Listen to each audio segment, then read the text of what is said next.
Donc, on va passer maintenant au module 2, à la méthodologie de Totem. Donc là, on va passer en revue les principes de base et la méthodologie pour que vous compreniez bien ce qu'il y a derrière cet outil. Donc, on va parler d'analyse de cycle de vie, des indicateurs environnementaux, de la méthode d'agrégation et pourquoi une méthode d'agrégation, de la structure hiérarchique qui est présente, des données qui sont utilisées dans l'outil pour calculer l'impact environnemental, de l'unité fonctionnelle, qui est une notion assez importante en analyse des cycles de vie, de la consommation d'énergie pendant la phase d'utilisation, de la durée de vie, de la circularité et de tous les développements futurs qui vont s'enchaîner ces prochaines années. Commençons par l'analyse de cycle de vie. Donc l'analyse de cycle de vie, c'est une méthode, comme j'ai dit, multicritère, qui est normée par des normes ISO. Donc il y a deux normes ISO principales, la 14040 et la 14044. Et donc, ce sont des guides de bonne pratique qui cadrent la manière dont on réalise des analyses de cycle de vie, dont on communique des analyses de cycle de vie également, afin d'harmoniser les pratiques. Donc, il y a 4 étapes itératives dans une analyse de cycle de vie: la définition des objectifs et du champ de l'étude, l'analyse de l'inventaire, l'évaluation des impacts et l'interprétation, qui sont des étapes qui sont itératives. Je ne vais pas rentrer plus dans les détails, mais comme ça, vous savez qu'il y a des normes. Donc l'analyse du cycle de vie, si on prend une définition, c'est une technique d'évaluation des aspects environnementaux et des impacts environnementaux potentiels associés à un système de produits. Donc ça, c'est la définition de la norme. C'est voilà, une méthode scientifique qui a été développée au début des années 90. Donc c'est une science quand même relativement jeune encore, qui continue à évoluer dans les méthodes qu'on utilise, etc. C'est aussi pour ça que l'outil Totem évolue en fonction des évolutions méthodologiques. Donc, c'est une approche multicritère sur l'ensemble des étapes du cycle de vie, du berceau à la tombe, donc de la fabrication des matières premières jusqu'à la mise en œuvre, l'utilisation et jusqu'à l'élimination. Alors, Totem a été également développé en cohérence avec les normes européennes. Donc, il y a les normes de base sur l'analyse des cycles de vie, donc les normes ISO dont on a parlé, et il y a des normes spécifiques pour les produits de construction. Donc là, il y a la norme EN 15804 et la norme EN 15978 sur l'évaluation de la performance environnementale des bâtiments. Et donc, Totem est développé en cohérence avec ces normes et se veut un outil et une méthodologie la plus transparente possible. Donc, on retrouve ici la manière dont la norme explique toutes les étapes du cycle de vie d'un bâtiment qui doivent être prises en compte. Alors, pourquoi on doit prendre en compte toutes les étapes du cycle de vie? Bien, pour éviter des transferts de pollution. Donc, on a un petit exemple ici. La première analyse, donc ici, analyse un produit qui a un fort impact sur l'utilisation des matières premières. On peut donc optimiser ce produit pour essayer de diminuer l'impact environnemental, d'utiliser moins de matières premières. Sauf que quand on analyse la solution qui est proposée, eh bien en fait, ça utilise moins de matières premières, on diminue ici l'impact, mais par contre on augmente l'impact dans la fabrication, l'impact dans l'utilisation. Et donc ça, c'est ce qu'on appelle un transfert de pollution. Donc pour éviter cela, on doit pouvoir étudier l'ensemble du cycle de vie. Et c'est pareil pour les indicateurs d'impact environnementaux.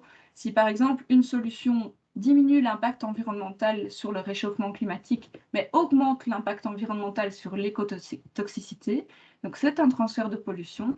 Et l'analyse du cycle de vie est le seul outil qui permet d'éviter ces transferts de pollution, que ce soit au sein du cycle de vie ou entre impact environnemental. Alors, revenons justement à ces impacts environnementaux. Donc, il y a 19 indicateurs d'impact environnementaux qui sont dans Totem. Alors, jusque juillet 2021, c'était une méthode qu'on appelait SEN. On a donc changé cette méthode changé les indicateurs d'impact environnementaux.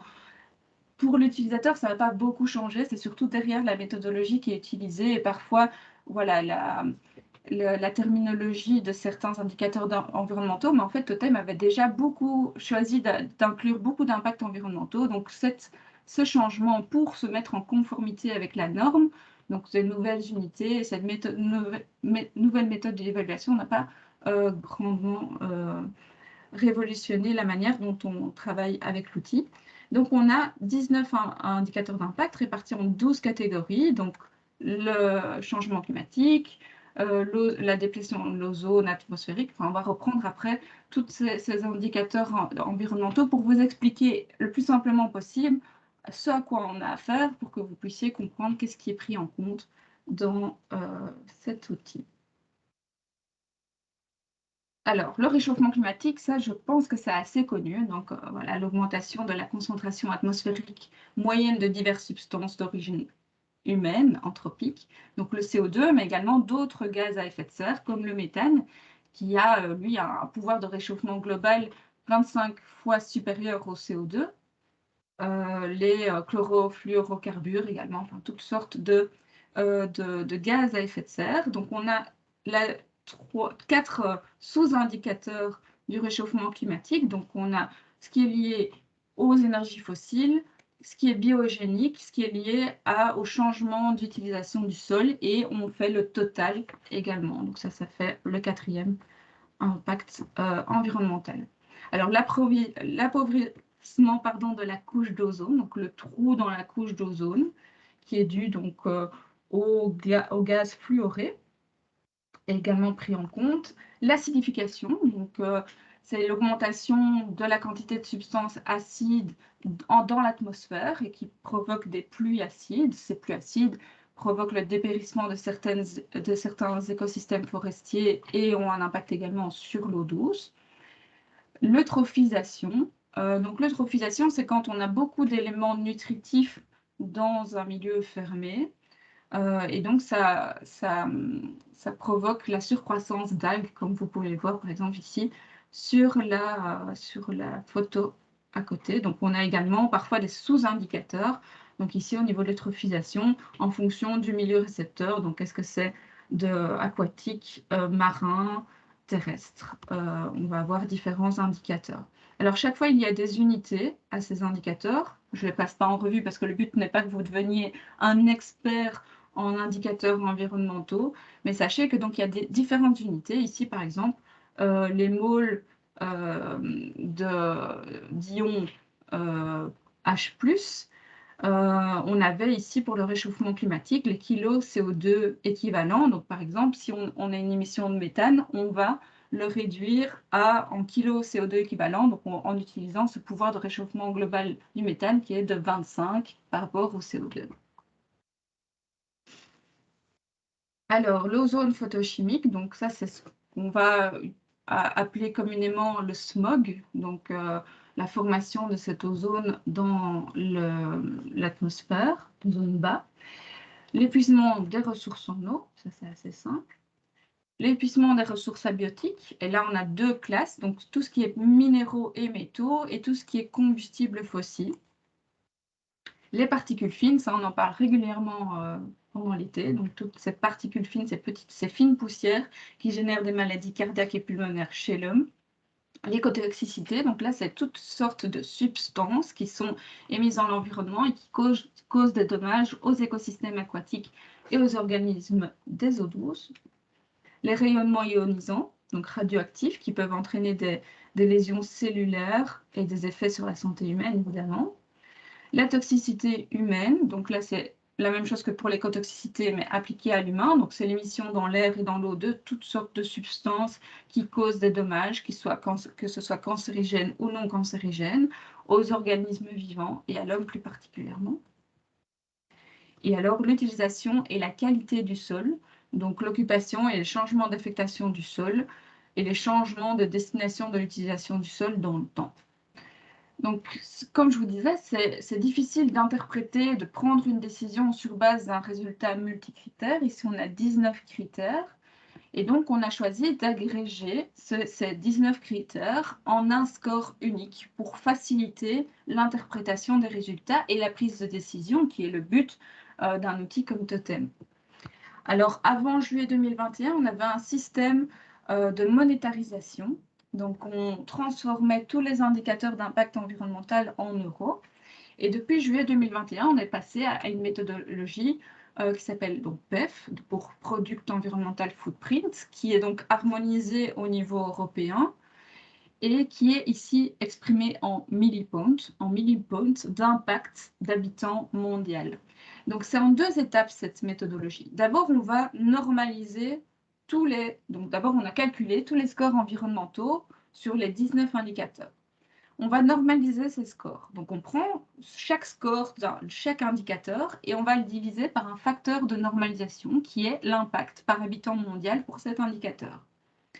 Et donc, au lieu d'avoir toutes les unités que vous avez vues, par exemple les kilos CO2 équivalents, on va avoir des résultats qui sont adimensionnels et normalisés. Ensuite, on va pondérer ces résultats normalisés. Donc, on prend ce score normalisé et on va le multiplier par un facteur de pondération. Comment on établit ces facteurs de pondération? Donc, ça exprime l'importance relative perçue de tous les indicateurs et ça a été défini par des enquêtes qui ont été faites sur différentes strates de personnes, donc des experts, des personnes moins expertes, etc., du terrain. Et ça a été également corrigé en fonction de la robustesse de l'indicateur d'impact. Donc, si on a un indicateur d'impact qui présente beaucoup d'incertitudes, où la méthodologie évolue encore beaucoup, on va mettre un petit peu moins de poids sur cet indicateur. Donc, toute cette méthodologie d'agrégation, c'est une méthodologie complexe qui a été développée par des experts au niveau européen et qui, du coup, est utilisée dans différents outils d'analyse des cycles de vie européens. Donc, une fois qu'on a ces scores normalisés et pondérés, eh bien, on peut faire la somme des différents indicateurs pondérés et avoir un score unique. Donc, j'ai remis ici en dessous le lien vers toute la documentation qui est également disponible sur le site Totem sur cette méthodologie d'agrégation. Donc, dans Totem, on a également une structure hiérarchique et c'est assez important de comprendre cette structure hiérarchique pour après bien comprendre comment modéliser les éléments et les bâtiments. Donc, on part des matériaux, donc une brique par exemple, qui devient ensuite un composant quand quand on met une brique avec du mortier et qu'on fait voilà, un mur avec, et qui devient un élément de mur, une couche de mur. Et ensuite, on a un élément qui est le mur. Donc le mur, donc la paroi en brique avec son mortier, mais également avec l'isolant, avec les clips d'isolant, avec la finition de ce mur, et donc toutes les différentes couches. Donc ça, c'est un élément. Et puis, on a ensuite un bâtiment qui est composé de différents éléments, donc de plancher, de murs, de toit, etc.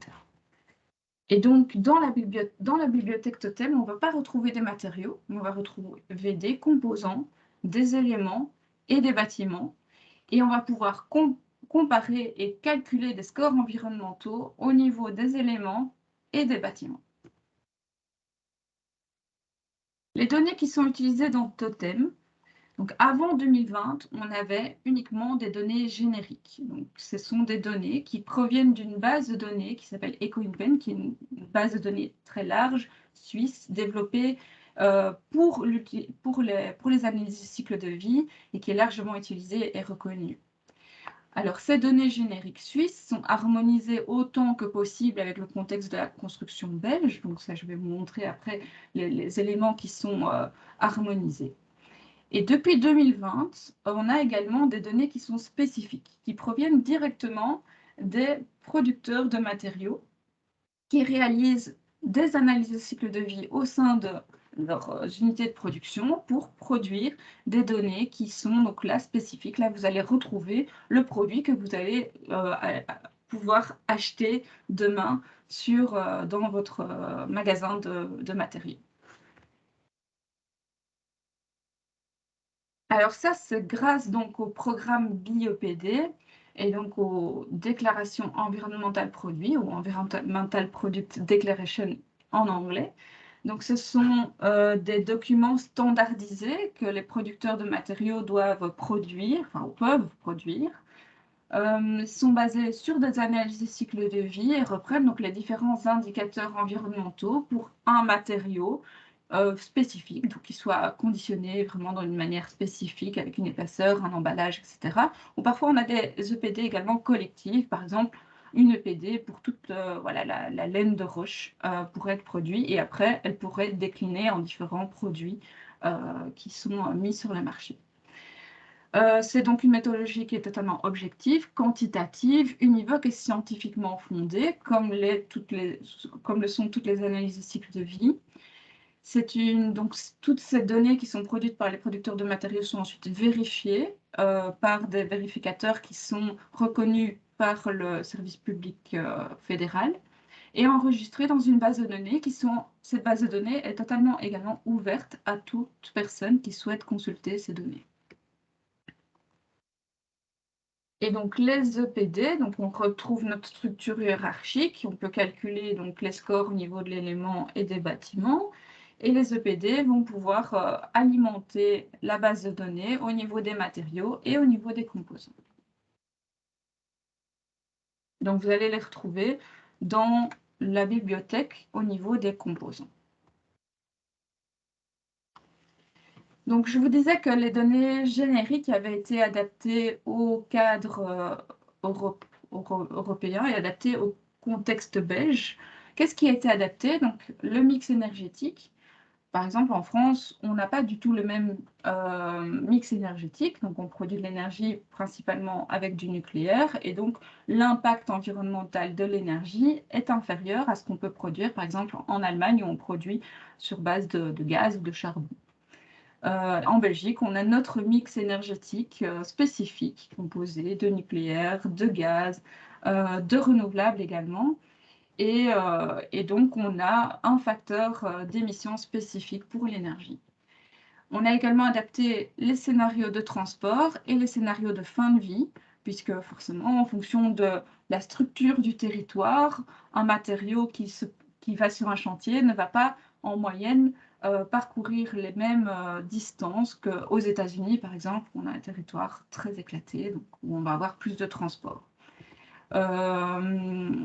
Et au niveau de la fin de vie non plus, on n'a pas entre différents pays européens la même manière de traiter nos déchets. Et donc, ces scénarios de fin de vie ont été adaptés à la pratique de traitement de déchets au niveau de la Belgique. Alors, la documentation qui est ici, d'ailleurs, quand vous recevrez le PDF, il y a un lien cliquable sur cette publication. Donc, explique toute cette méthodologie, comment ont été calculés les indicateurs, sont calculés les indicateurs et comment sont adaptées les données génériques. Donc, tout est, voilà, encore une fois, le plus transparent possible, tout en restant des documents qui sont un petit peu vulgarisés. Donc, au niveau de l'unité fonctionnelle. L'unité fonctionnelle, c'est une notion assez importante en analyse cycle de vie parce que c'est l'unité en quantité de matériaux qui va permettre de comparer un matériau par rapport à un autre. Donc, c'est cette quantité pour laquelle on va calculer les impacts environnementaux.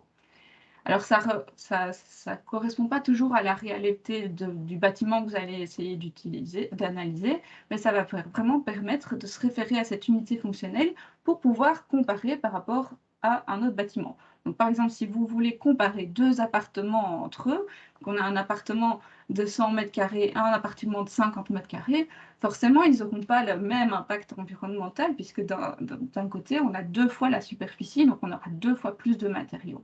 Mais la fonction de ce bâtiment n'est pas pareille. Il va pouvoir accueillir sans doute plus de personnes. Donc ici, on a choisi une unité fonctionnelle pour les bâtiments qui est le mètre carré de plancher brut. Et pour les matériaux, on a les mètres carrés pour les éléments plats, les mètres pour les éléments linéaires et pour les éléments qui sont dénombrables, par exemple des portes ou des châssis, c'est à la pièce. Alors, il y a donc une convention de mesure qui est recommandée, donc c'est les dimensions extérieures, comme pour la PEB, donc la surface de plancher brut. Alors, c'est la plus facile, sans doute, puisque en plus c'est la même que la PEB. Il y a d'autres conventions, donc comme la convention des dimensions axiales des éléments de construction, qui donne des résultats plus précis et qui est utilisé dans le BIM. Mais donc là, c'est un choix de pouvoir harmoniser cette méthode de mesure avec la PEB pour que vous puissiez encoder la même chose des deux côtés. Et voilà, pouvoir également plus tard joindre les deux résultats. On en reparlera. Donc, dans Totem, on a rajouté, donc on avait, vous vous souvenez, tous les indicateurs environnementaux et on a rajouté également la consommation d'énergie pendant la phase d'utilisation du bâtiment pour pouvoir comparer des bâtiments qui ne sont pas isolés de la même manière. Donc, ça se fait pour le moment par des calculs qui sont simplifiés avec des valeurs par défaut. Donc, on a pour les pertes par transmission, ça se fait à partir des valeurs U et de la surface de déperdition. Pour les pertes par ventilation au niveau du bâtiment, c'est basé sur le volume chauffé que vous encodez et des valeurs par défaut pour l'étanchéité à l'air. Par la suite, sans doute cette année, on va, donc, non, ça c'est sûr, cette année, on va ajouter donc les installations techniques. Donc vous pourrez également choisir l'installation technique. Et il y aura donc une option également d'encodage au niveau de la performance qui sera calculée dans la PEB. Donc vous pourrez moduler et adapter ce calcul de l'énergie pendant la phase d'utilisation à votre réalité dans votre bâtiment. Alors, juste pour reprendre dans la formule qui est utilisée rapidement pour les pertes par transmission et par ventilation, donc ça c'est au niveau du bâtiment, on trouve donc les U que vous allez encoder, les surfaces de déperdition que vous allez également encoder, le volume chauffé qui sera encodé dans votre modélisation. Par contre, on retrouve ici l'étanchéité à l'air moyenne d'un bâtiment moyen, les degrés jour, et puis ici on retrouve les rendements qui sont liés à une installation d'une chaudière gaz condensation de moins de 100 kW. Donc ça, c'est aussi quelque chose de moyen, mais qui pourra être adapté dans les évaluations futures de l'outil.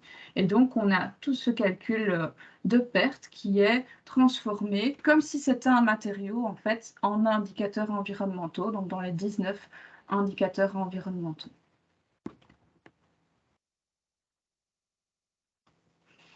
Alors, passons maintenant à la durée de vie. Donc la durée de vie, c'est quelque chose qui est très impactant en analyse des cycles de vie, puisque forcément, si vous avez un bâtiment qui dure 60 ans, ou 100 ans, ou 10 ans, ou un produit, voilà, ça ne va pas avoir le même impact au niveau de son cycle de vie. Ici, donc la durée de vie d'un bâtiment a été fixée à 60 ans dans Totem. Donc c'est une durée de vie moyenne qui correspond donc à la durée de vie théorique de la structure et des éléments principaux du bâtiment. Donc c'est la période standard qui est utilisée pour le calcul du remplacement aussi des éléments qui le constituent et des composants qui constituent ces éléments. Donc l'effet du remplacement de ces éléments et de ces composants est pris en compte dans le module B, donc ça c'est selon les normes ici, dans la phase d'utilisation du bâtiment. Donc pour le moment, on ne peut pas changer la durée de vie des bâtiments, c'est fixé. Donc on a également la durée de vie des éléments qui varie ici sur cet exemple 20 à 30 ans, 20 pour les installations techniques, 30 pour tout ce qui est porte, fenêtre, mur intérieur non porteur, système aux pluies, et qui est au-delà de 60 ans, donc il ne va pas être remplacé durant la durée de vie du bâtiment pour tout ce qui est fondation, les murs porteurs, les étages, les toitures. Donc pour les composants, on a également différentes durées de vie. Donc pour les peintures et les papiers peints, c'est 10 ans. Les tapis, les linoléums, 15 ans. Tout ce qui est ascenseur, installation, 20 ans. Et puis on a tout ce qui est bardage, voilà, extérieur, moquette, etc., 30 ans. L'isolation, les crépis, les menuiseries, les plâtreries, l'isolation des canalisations, les panneaux de fibrociment, ce sera 40 ans. Et on a aussi des matériaux, enfin des composants qui ont une durée de vie de plus de 60 ans, comme tout ce qui est matériaux de structure, de gros œuvres, de charpente, l'isolation du sol également. Donc ça, vous retrouvez toutes les informations sur cette durée de vie qui sont prises en compte, qui ne sont pas modifiables dans l'outil, dans une publication dont vous aurez le lien juste après, pour bien comprendre les durées de vie. Donc, vous avez donc des remplacements d'éléments et de composants qui sont une durée de vie plus courte de 60 ans, forcément la peinture, le papier peint, donc on va le remplacer tous les 10 ans. Et donc, dans la durée de vie de 60 ans d'un bâtiment, ça va être pris en compte. Donc, l'impact environnemental de ces éléments qui sont remplacés vont être multipliés par le nombre de fois où on va devoir les remplacer. Donc, on va calculer un nombre de remplacements en prenant la durée de vie du bâtiment, donc 60 ans, en le divisant par la durée de vie de l'élément ou du composant, moins 1, puisque ça, c'est l'installation initiale. Il y a également une durée de suspension. C'est un nombre d'années qui est déterminé et durant lesquelles on ne va plus remplacer le composant ou le matériau si la durée de vie, par exemple, du bâtiment ou du composant dans lequel le matériau est inclus est trop faible pour qu'on se dise, voilà, ça vaut plus la peine de remplacer. Dans la réalité, on ne va plus remplacer ces matériaux. Alors, quelques exemples. Donc, par exemple, une fenêtre avec une durée de vie de 20 ans, on va donc prendre 60 ans la durée de vie du bâtiment, divisé par 20 moins 1, on a deux remplacements. Donc on va avoir un remplacement en année 20, un remplacement en année 40. Par contre, une fenêtre qui a une durée de vie de 25 ans, donc 60 divisé par 25 moins 1, c'est 1,4. Donc, on va avoir un remplacement en année 25. Et le remplacement en année 50, ça va dépendre de cette période de suspension. Est-ce qu'on va encore remplacer cette fenêtre ou non, sachant que le bâtiment a une durée de vie encore de 10 ans. Donc, tout cela est fait automatiquement dans l'outil Totem quand vous modélisez vos bâtiments. Donc, comme je le disais, cette durée de vie, elle n'est pas modifiable et les résultats, et pourquoi en fait? Parce que les résultats sont vraiment très sensibles à la durée de vie. Donc, si on rendait voilà, c'est une question toujours en cours de débat, mais si on rend cette durée de vie modifiable, c'est sûr que les résultats vont être très sensibles et donc on pourrait aussi voilà, changer certaines choses dans les durées de vie pour diminuer l'impact environnemental de ce qu'on modélise. Donc, c'est quand même quelque chose d'assez important. Donc, sur la durée de vie qui sont attribuées aux différents matériaux, il y a donc cette brochure durée de vie qui est disponible au téléchargement dans le site Totem, dans la section de documentation que je vous montrerai tout à l'heure. Alors, passons maintenant à la circularité. Donc, la circularité, c'est la grande nouveauté de la dernière évolution de l'outil. Donc, on avait déjà ça, mais donc la première étape pour prendre en compte la circularité et la rénovation également dans Totem, c'est de pouvoir avoir différents statuts des éléments et des composants des bâtiments, de ces éléments. Donc, on va pouvoir choisir le statut. Donc, on peut avoir des matériaux, enfin des composants ou des éléments qui sont neufs. Donc là, on va prendre en compte toutes les étapes du cycle de vie, la production, le transport, la construction, l'utilisation et la fin de vie. On peut également avoir des composants qui sont réemployés. Il y a une brique de réemploi, par exemple. Alors, soit réemployé ex situ, donc ça provient d'un autre chantier. Et donc là, on ne va pas prendre en compte la production, puisque ça a déjà été pris en compte dans le premier cycle de vie de ce matériau, dans le premier bâtiment dans lequel il a été utilisé. On ne le prend plus en compte. Par contre, on prend le transport en compte depuis le chantier où il a été déconstruit, la construction, l'usage et la fin de vie. Si c'est un réemployé in situ, donc vous démolissez un mur, vous réutilisez les briques sur le même chantier, on ne prend pas en compte non plus le transport, mais toujours la construction, l'usage et la fin de vie. Ça peut être aussi en rénovation, c'est très important de pouvoir savoir qu'est-ce qui reste. Donc, il y a des éléments qui restent, il y a des éléments qui sont neufs, et donc on peut choisir le statut existant.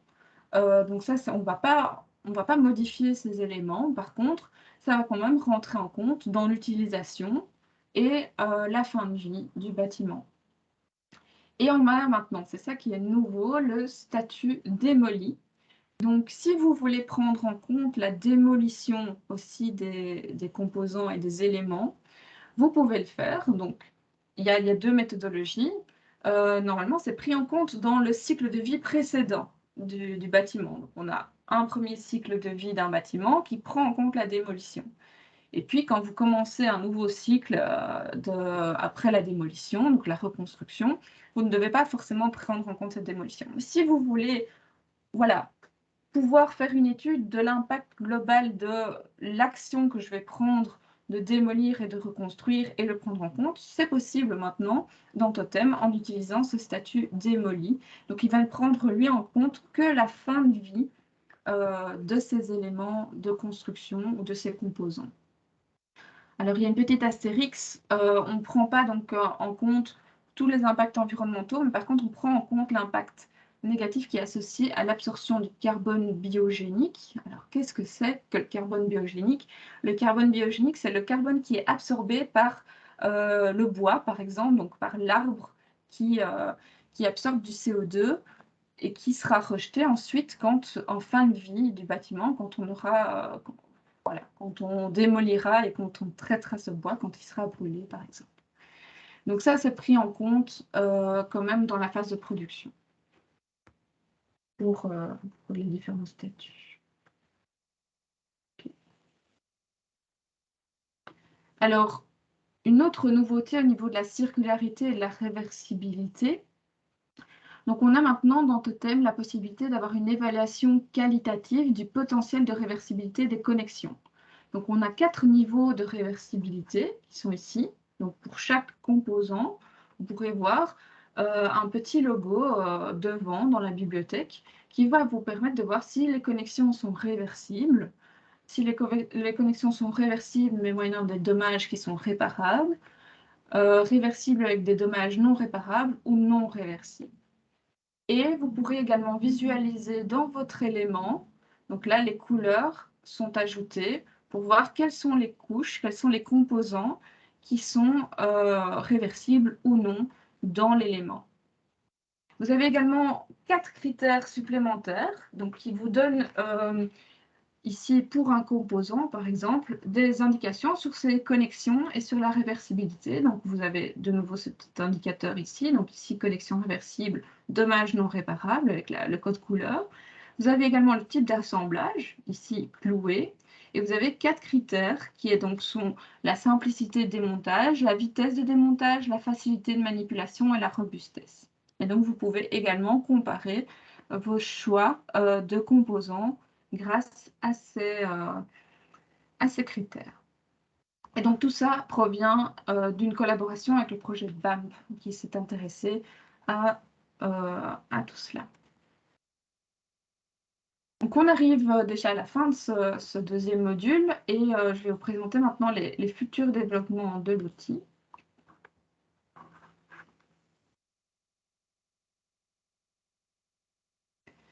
Alors, donc pour les futurs développements, on va avoir l'apparition des installations techniques, donc d'abord de manière simplifiée. L'extension de la bibliothèque, donc ça c'est quelque chose qui se fait en continu. Vous pouvez d'ailleurs demander des nouveaux matériaux et on analyse la pertinence et la possibilité d'ajouter ces matériaux en fonction des données qui sont disponibles dans les bases de données génériques. Donc il va y avoir aussi des nouveaux matériaux biobasés, des nouveaux composants, des nouvelles EPD qui sont, elles, ajoutées 4 fois par an dans l'outil. Et des nouveaux bâtiments exemples que vous pourrez donc, du coup, comparer ou regarder par rapport à ce que vous encodez vous-même. Il va y avoir donc un lien avec le score PEB, on en a déjà parlé, et dans un avenir peut-être un peu plus lointain, l'outil d'export qui est utilisé et le lien avec les BIM sera également amélioré. Mais aussi, donc en continu, il y a toujours une amélioration de la qualité des données et des résultats. Il y a une étude qui est en cours sur les matériaux biobasés spécifiquement. Et d'ailleurs, maintenant, les matériaux biobasés sont indiqués par un logo dans Totem. Il y a également une étude sur le benchmarking, qui permettra d'analyser et de préparer un cadre réglementaire. Donc là, vous trouvez un petit peu comme l'échelle PEB, pouvoir comparer son bâtiment ou son élément avec d'autres du même type. L'élément, ça c'est déjà possible, on verra. Et la préparation également peut-être d'une réglementation, pour le moment pas encore planifiée en Belgique. Il y a également des réflexions sur une approche quantitative de la circularité, toujours en lien avec le projet BAM.